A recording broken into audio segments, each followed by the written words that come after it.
On behalf of the U.S. delegation to Ukraine and the U.S. Center for Diplomacy, we want to thank our host free nation, the civil movement in Ukraine that is fighting for economic freedom and personal freedom for all Ukrainians. We have, the militaries are fighting for military wars for personal freedom of all Ukrainians, but there are many in the homeland that are fighting for economic freedom. And as we know, military victory at best is only going to be temporary.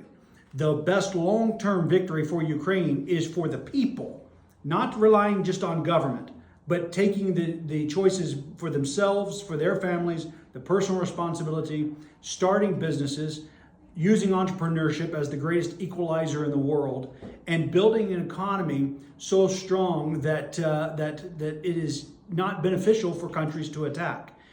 It's very similar to U.S. and China, where if something happened to China, many U.S. businesses would be hurt, and then the U.S., by extension financially, would be hurt. And so there's other ways of competing instead of just fighting. And so we have encouraged Ukraine on this delegation in our meetings at the office of the president, in our meetings with ministers, and our meetings with members of parliament and with business people, that it is up to the Ukrainian people to have a new vision for Ukraine. What does the post-war Ukraine look like? What will it be? If it is just the same as it was before, what a waste of all of the human life and financial resources.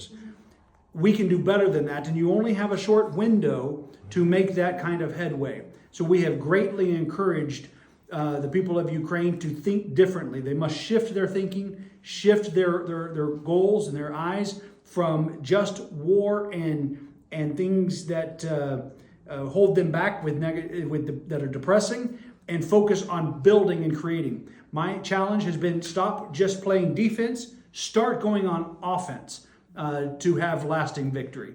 So we thank Free Nation, the civil movement, we thank the people of Ukraine, and we thank the nation of Ukraine. And Viva Ukraine, and God bless the United States of America.